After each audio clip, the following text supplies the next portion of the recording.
Hello, welcome back to Building Integrity. I'm your host, Josh Porter, and today we're going to be talking about Champlain Towers South and their foundation. But before we get into that, I want to recap some things. If you're familiar with this channel, if you're not, go back and watch some of the past videos. But I want to recap some of the things that we've talked about in there and kind of lay out the evidence that we have so far. One, we know that the collapse of the tower was predicated by a failure at the plaza / pool deck. That was evidenced in the video that was released, which was recorded about 7 or 8 minutes before the building fell. We can see that debris in the garage. The building collapsed in a bottom to top pancake style, meaning we're pretty sure that the bottom went out first, and then as the building came down into it, each subsequent bottom floor continued to fail. We also know that the building and the surrounding land around it was subsiding. That was studied in the 90s by some professors at FIU. And subsidence is when you have a building and you have land that is slowly dropping down into the earth over time. And we know that was about 2 millimeters per year. That matters. And we're going to get into a little bit more of that in this video. The parking garage was filling with water regularly. We know that there's too many reports, even though I don't have a personal video or photos of this. There's way too many reports to really argue that point. The one thing, though, that I think is still at question in my mind is whether that water was salt water or not, but it wouldn't surprise me if it was. The other thing, too, that we know is that the plaza deck and the parking garage exhibited serious concrete spalling and cracking back in 2018. And we also know that as far as we know, no significant structural repairs or mitigation was done from 2018 to now. Okay, but none of these things that we know really explains the first domino. What really caused the building to start to collapse? What was the straw that broke the camel's back, so to speak? So there are a lot of contributing factors. No singular contributing factor is going to be the cause of the collapse. And so part of this video journey that we're on is to explore all of the different contributing factors so that we can kind of understand at the end of the day, when the report comes out from NIST, how those contributing factors work together, and you guys will have some sort of education on that and what these things mean. And of course, I just mentioned NIST, and in my past videos, I've been referring to the forensic engineers and the forensic scientists that will be conducting the study, but I think it just makes more sense now to refer to them as who they are, which is the federal agency NIST, which stands for the National Institute of Standards and Technology. Now, NIST is running the operation at the property under the National Construction Safety Team Act, which was a law that was put into place. I'm not going to get into it, but I believe it was shortly after the World Trade Centers. And so they investigated the World Trade Center, the FIU bridge collapse, and they've been investigating and writing reports on other infrastructure type disasters and collapses. So they're the people who are kind of running the show. Of course, different parties that have sued each other, we kind of mentioned that in the last episode, have of course hired their own forensic engineers. And they will have to try to work with NIST to get access to the site and get access to the materials that they need in due time when NIST can work with them on getting them that information. Okay, so let's get into talking about the foundation of Champlain Towers South. And I want to go back and talk about some of the eyewitness testimony or secondhand eyewitness testimony that we heard in the news cycle right after the building collapsed, in those days right afterwards. One of them was Sarah Neer. She was on CNN. She was a survivor in a ground floor condo unit at Champlain Towers South. And she said that she saw the, quote, building's underground garage collapse, end quote. And then again on CNN, I think it was the next day or maybe the same day, Michael Stratton, whose wife was on the phone with him and she was on the 4th floor in her condo, he said that she stated that there was, quote, a sinkhole opened up where the pool used to be, end quote. And you got to remember that the pool is oftentimes just referred to as the whole pool deck area. In condos, especially in Florida, you know, every part of the country and every part of the nation and every part of the world really has different words and slang that they use for different things, but it's pretty common in Florida for the whole pool deck area to be referred to as the pool. Okay, but the most interesting thing is the local news, CBS Miami, they had Jim DeFeedy on there, and he said that he was talking to Ken Director, which he stated was the attorney for the association. And Jim DeFeeti said that Ken Director stated that the building's representatives were on site in the garage area, and quote, a hole opening. They saw a quote hole opening up under the garage, end quote. It quote exposed a chasm, end quote, under the garage. So this is interesting because this isn't just talking about somebody being up on an upper floor and seeing that the pool deck had collapsed. This witness is kind of saying that they were there the day after or the next day before really, I think NIST and the fire department and the police department really shut down the site. But it sounds like they had gotten on site, according to Jim DeFeeti, and they had seen that the garage slab itself had collapsed down in. Okay, so in order to talk about, there's two questions we want to try to answer, or at least try to explain the plausibility of them in this video, and that is, what was under the parking garage, and why was it wet all the time? And so in order to do that, I'm going to have to teach you guys some stuff about deep foundations. Conceptually, it's not very hard to understand. Yes, there's some math and some engineering, but honestly, the math and engineering really isn't very difficult. It's just a concept, and if you get the concept, then you're going to understand deep foundations. Okay, so this is a picture of a 13-story, roughly, building with one story somewhat buried under grade. This is the top of your grade here. We kind of draw a little plant like that to show that on architectural and engineering drawings. But so this is your soil here, sand or whatever it would have been. And then everything below the grade is your deep foundation, okay? So this is the area we're going to be talking about and breaking down more in this video. And I'm going to zoom in and we're going to talk about that. Now, the way a deep foundation works, and the reason why you need one, is because the soil is typically has poor bearing capacity. All right? And what that means is that if you did not have this foundation down here, that the building would essentially sink into the ground because it's like sand. So imagine, trying to build your house literally on beach sand, it's gonna sink. So they use deep foundations to counteract that. Well, the way that those work is by two mechanisms. One is either the deep foundation relies on friction and a little bit of end-bearing support, or it relies more on end-bearing support and a little bit of friction. And what I mean by that is, if you drive these concrete pilings down into the ground, or if you pump and pour them into the ground, which we'll talk about, the friction is literally the friction between the soil and the perimeter of the pilings, okay? And you can think of this as like your own hand gripping the piling and kind of holding it in place. So the sand sort of grips the piling, holds it in place so that the piling doesn't go down any further and the building doesn't sink, because you have a bunch of these pilings with the sand gripping a bunch of them. Okay, the end bearing, that works as kind of exactly how it sounds. You're relying on the piling to get down to some good soil, and then the end bearing of the piling can actually push against the soil, and the soil pushes back and keeps the piling from sinking using end bearing support. Okay, pretty simple stuff. Now, the original plans called for precast piles, and so this picture sort of depicts what precast piles would look like. I'm going to break this all down in a little bit more detail here for you. But essentially, precast piles are driven in like nails into the ground. It's probably the easiest way I can explain it. They use a crane.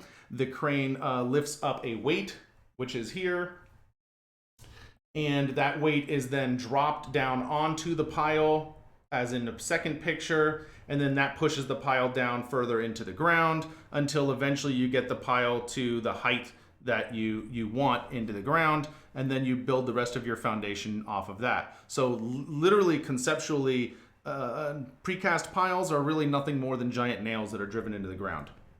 Okay, and once on a project you've driven all the nails into the ground, it will look something like this. So these are the tops of precast piles, and you're going to have some rebar sticking up out of them. Okay, these have 4 rebar each. And these are ready for more soil to be added and for the piling caps to be built on top of them, okay? But the other type of style, which is the foundation that this project ended up switching to, and I'll show you that in the paperwork, is they ended up switching to what's called a PIF pile, or we call it a Frankie pile. And they're not commonly used a lot these days, but I guess they were gaining some traction in the 70s and 80s. And the idea behind a Frankie pile is that a sleeve is pushed down into the ground with a plug, a cement plug at the end, and then that sleeve reaches a depth, and then that plug is hammered out. Well, when that plug is hammered out, you end up with this bulbous shape at the bottom of the footing, okay? And I kind of zoomed in on it up here at the top left. And this bulbous shape, as you can imagine, gives you extra end-bearing support, okay? But the other thing that it does is by pushing that concrete material out into the soil down deep, you actually end up compacting the soil. So the soil itself actually ends up being compacted around the footings, around the bottom of the footings, which gives them enhanced performance, okay? Now, once you have your piling in here, so if you look down at the bottom here, you've got your piling. Doesn't matter if it's a Frankie pile or a precast pile in this example, but here's your piling. And that piling would have come up into the footing, and it had that rebar that you saw in the other picture. And that comes up into something we call a piling cap. And a piling cap is a big chunk of concrete that is poured around the pilings. And then from the piling cap, there's rebar that sticks up for your column lines, okay? And your column lines go all the way up. And so we're referring to that right here, the columns. And then of course, looking at this building like a slice through bread, this is your slab area right here. And this is also another slab up here. Okay, so I'm gonna show you this to you real quick in picture form. All right, so here's the top of your pilings. These happen to be precast, but they could be PIF pilings or Frankie piles. And then if you look at the sheet S3 from the structural drawings, now I'm looking at the 1980 version, made in January 1980, and they had already switched over to the PIF piles, okay? So these are the Frankie piles.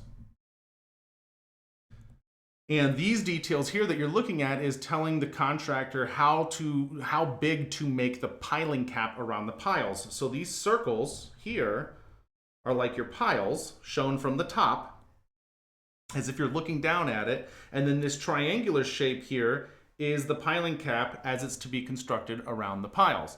And I've got a picture of one similar to that. Okay, so here's your wood framing around your triangular pile. You've got 3 piles in here. Here's the rebar for one.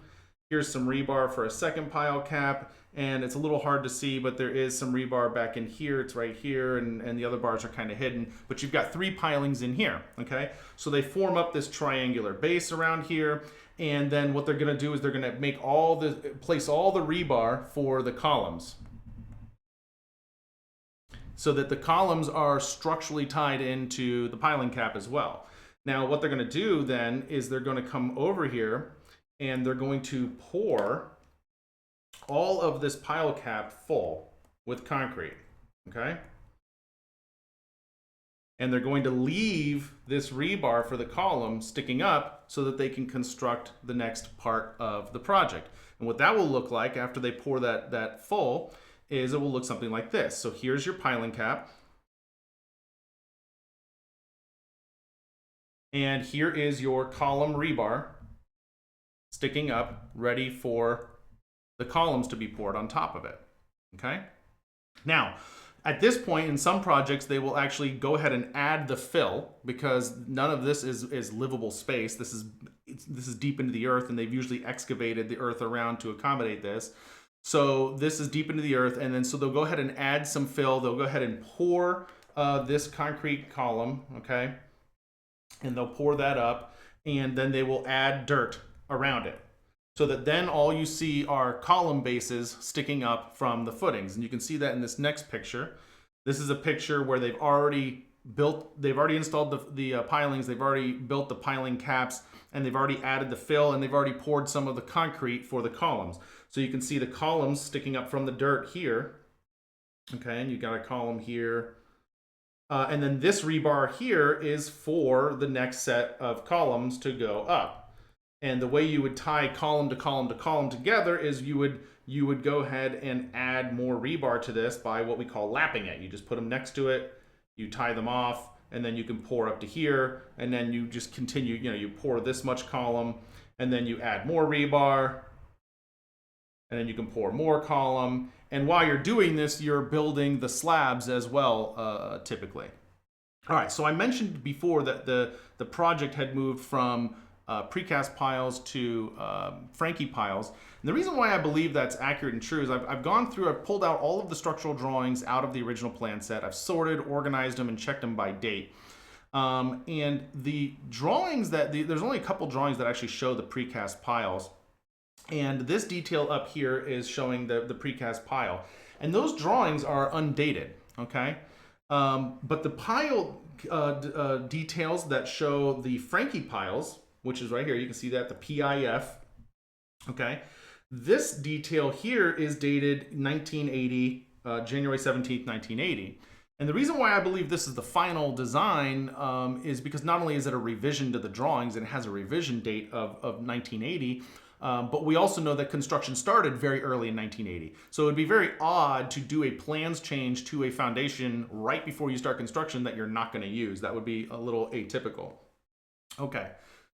So let's talk about, so this is showing you kind of, that they moved to the Franke piles. And the reason why that's important is because if you remember, the Franke piles have that concrete mass at the end of them that's under the soil. And so it pushes out against the soil, and then the soil pushes back in against the end of that Franke pile.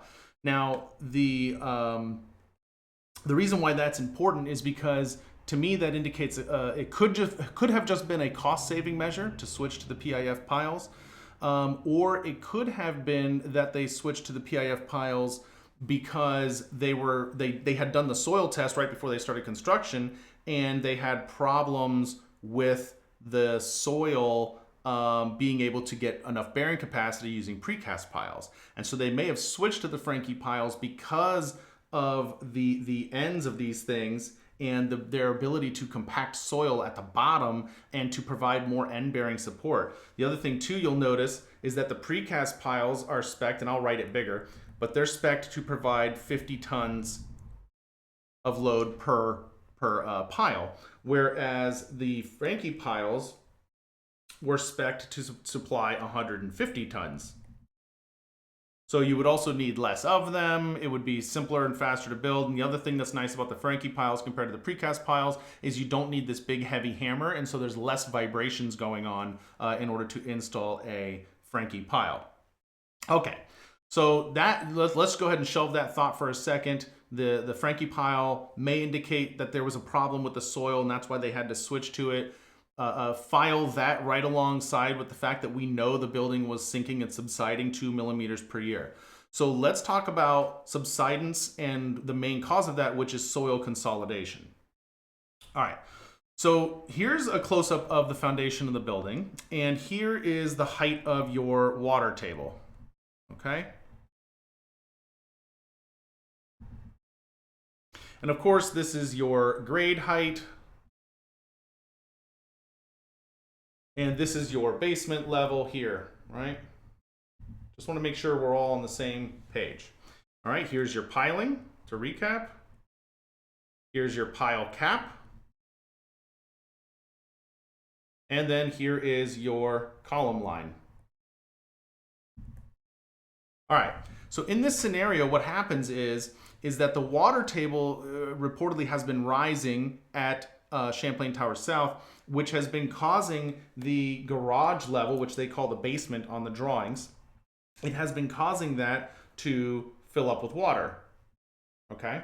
And we know why. I mean, well, we don't know why, but I'm saying we know that the outside soil was higher than the parking garage. I mean, you had to drive down from the street into the parking garage, and you know from the structural drawings that there is a retaining wall to retain the soil around it. So this is while this is a simplified figure of the building, it's representative of what was going on.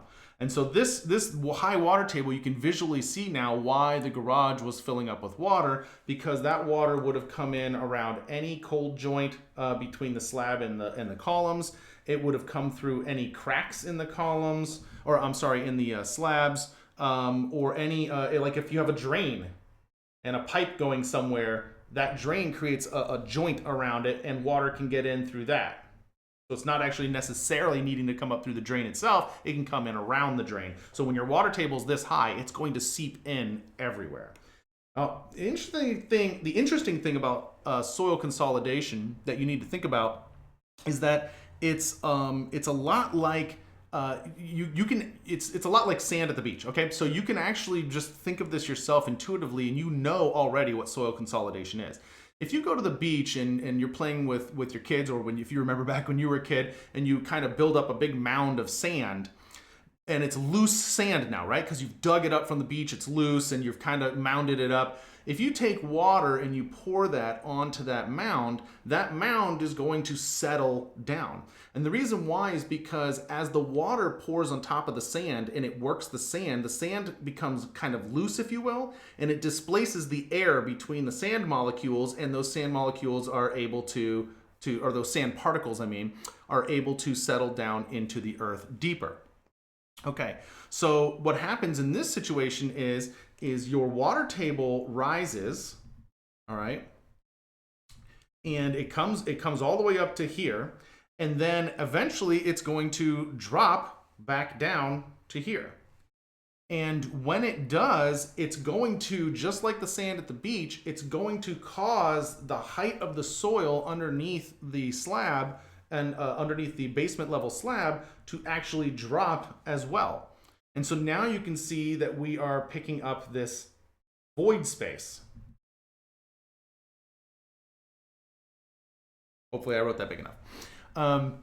But now we're ending up picking up this void space. And so then what's really interesting about this is that we know that especially so close to the beach, the water table is going to be very dependent on tidal action of the Gulf, or I'm sorry, of the ocean. So as the water then rises, okay, and you had that void in here, that void space,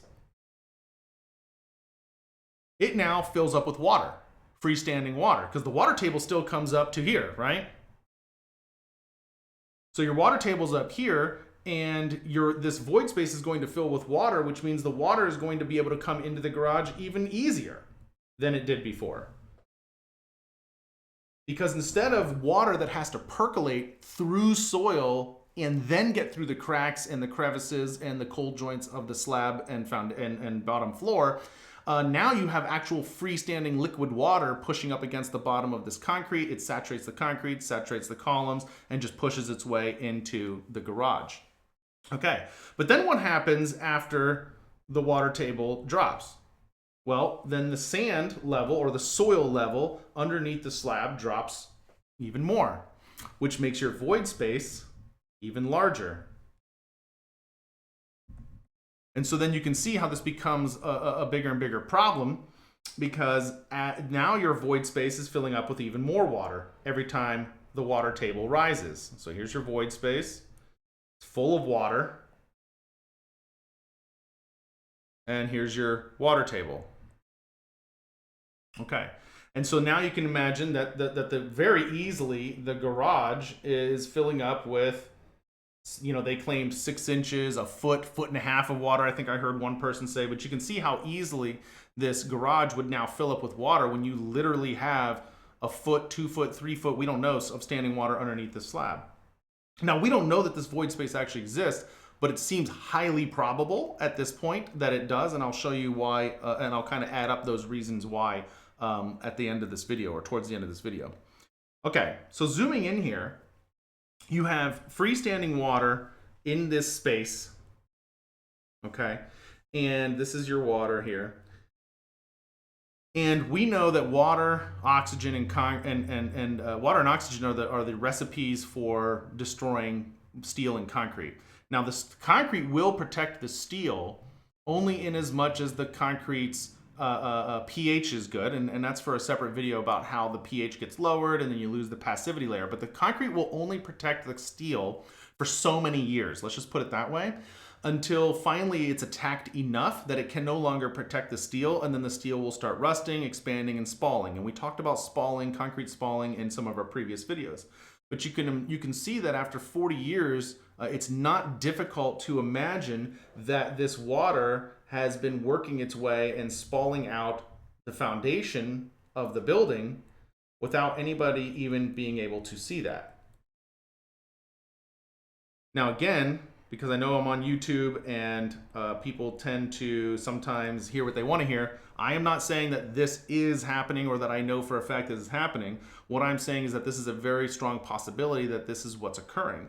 And they will know if this was a causality or not, because as the rest of the debris gets lifted off of this foundation and they can actually see this slab, the bottom of the top of the basement slab or the garage slab, they will then be able to carefully cut that apart, take it apart, and they'll be able to inspect these column bases and these pile caps, and they will see if they've been damaged or not. It could very well be that they may discover that these things are very severely deteriorated and nobody ever knew, because there's no way to really inspect down there unless you purposely cut open a chunk of the slab like this, and you cut that open and you actually, at many locations, and you actually investigate this. But this is not like a common knowledge thing that people would think that they need to check the foundation. But I think at Champlain Towers South, unique circumstances were created when you have that much water coming into a basement like that, or into the parking garage. I think it should start triggering some questions to be asked and things to think about. Okay, so that's a possibility there. So now let's talk about the subsidence, going back to that, right? We know the building in the 90s was subsiding 2 millimeters per year on average, and that will create what's called differential settlement. I actually, before I made this video, I actually called a geotechnical engineering company and talked to the lead geotechnical engineer, and we kind of worked through some of these things, and this is all sound reasoning, okay? And so what will happen is, and I mentioned to him actually, he didn't know anything because he hasn't really been keeping up greatly on the details of the Surfside collapse, the Champlain Towers South collapse. But when I told him that the building was subsiding on average 2 millimeters per year, his first reaction was, wow, that must have caused a lot of stress in the structure. And so that's sort of something I've been saying since day one. Not that, yes, we know absolutely that it has led to stress, but that it could have led to stress. And so here's how it works. If the building on average is dropping 2 millimeters per year, the whole building with all of its pilings, I mean, there's probably over 100 pilings easily on this building, all of the precast pile caps and the whole foundation and the way it's built, there's absolutely no way that a building settles evenly throughout every square foot of its body. And so what will happen is something that is called differential settlement. And I drew this, and this is a bit of an exaggeration, but you can see that the top of this piling cap has settled a lot, and the top of this piling cap has only settled a little, okay? And so what this creates is this stress on these joints here. Wherever the slab meets the columns, it will create stress on those joints, because you can see that this slab is not falling level, it's falling at an angle, okay? And it's falling with the whole column line. So this creates stress on every floor going up throughout the whole building. Now, you could say, well, wouldn't that, create evidence of stress cracks and stuff like that? And I would say, yeah, usually it would, and in fact, it should create stress cracks. But I'm not at this point extremely confident that that stress cracks, with how deteriorated the building was, would have been distinguished or differentiated from spalling and other cracks in the building. You see what I'm saying? So it might have been difficult to discern that one or two was going on. But again, differential settlement doesn't usually by itself take down a building. I only bring this up to point out that the differential settlement could have been a contributing factor. So for example, when NIST puts everything together, they may find out, hey, we found one column that the foundation was all chewed up at, and it was the thing that triggered the first event, but our calculations show that the rest of the building should have stayed up. But then you add in, well, yeah, but what if some other part of the building was under stress from differential settlement? So you can see how you start adding these things up, and you can create this like perfect storm of events to cause the building to collapse. Okay, so why do I think that there may have been a void space in here below the concrete slab and where the soil may have been? Why not? Why don't I think? Because one of the options for these types of builds is that the slab could have been placed right on top of the piling cap. Okay, so the slab could have been there. But why do I believe that the slab probably was not put on top of the piling caps? Well, that's what I'm going to show you now. One of the reasons why is because if the slab was put onto the piling cap, okay, let's look at this. If you have the slab put onto the piling cap, and then your water table comes up to here, okay, and here's your water table, right? And so you got water coming all the way up to here, to the bottom of that. It would be very difficult for that water to also traverse this way and then traverse that way in order to wet these columns. And one of the things I think is really interesting, if you go back to my last video, I didn't mention it a lot, but I pulled some stills from that last video. You can actually see that the bottom of the columns, almost all the columns in the parking garage from the video that Dr. I forget her name now, but the FIU professor that she had recorded, you can see that there is this water staining. And so what I did was I took this column, this 105, 106 column, and I blew it up over here on the left, and I enhanced the contrast on it. And you can actually see that the bottom of the column looks saturated. It looks wet. And I think one of the more plausible explanations for why it would be so wet and why all the columns will be so wet all the time is because you have this high water table and you have a void space where standing water can accumulate, just saturate those columns below and soak up like a sponge and come from below, from deep in the earth, and come up and present themselves the way it's presenting here. And I'll just draw the arrows kind of pointing to the top of that water stain line that it looks like, or wet stain line there. Here's another one of column 52. And again, I blew it up and enhanced it, but you can see where it appears to be wet.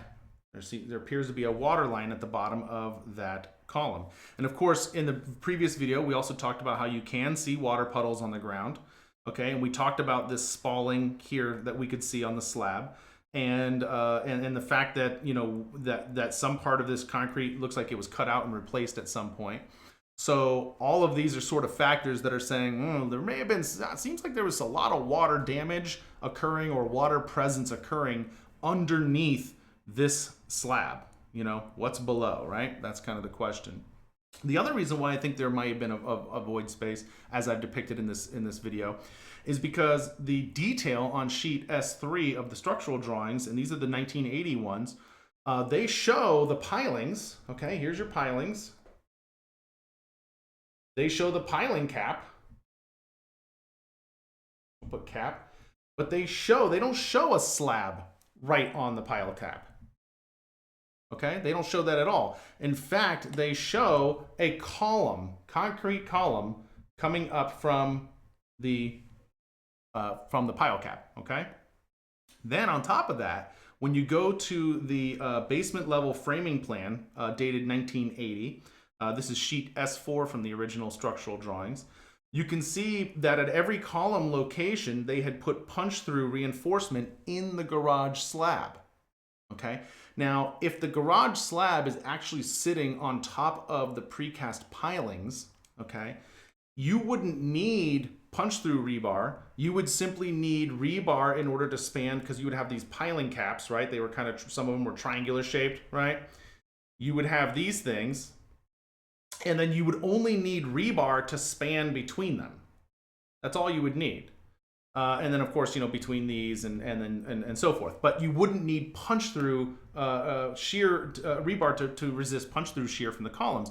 The only reason why you would need 16 number 5s and 16 number 5s and detailed in this way is if they knew the basement slab was actually sitting on top of some sort of short column. Okay.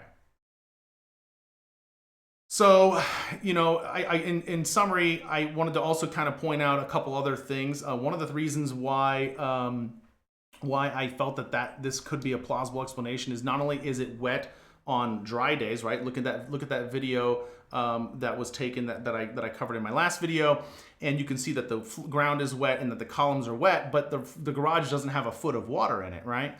But then when the garage did have a lot of water in it, it was reported on several media outlets who would talk to like the maintenance man or something, or residents, and they said that they would just pump and pump and pump and they couldn't get any of the water out. And the only reason why you wouldn't be able to pump the water off of the surface without it coming in faster than you're pumping it is if there's actually what we call like a collection of water, if you will, water storage underneath the slab, and it's just replacing what you're pumping out. All right. So in conclusion, you know, again, this is a video about the foundation. It's about soil subsidence. It's about this possible void space underneath the garage slab, and that those columns need to be inspected, and they may be structurally damaged, and those piling caps may be structurally damaged. But again, these are just pieces of the puzzle. And one of the things I want to leave you guys with is a reminder that every piece of information matters until it doesn't. But no single piece of information is the smoking gun. And I think I think even when NIST releases their final report, that's something we're all gonna realize, and they're gonna probably agree to, is they're gonna say it's a multi-factor cause that caused this building to collapse. Well, that will do it for this video. I appreciate it. Take care, guys.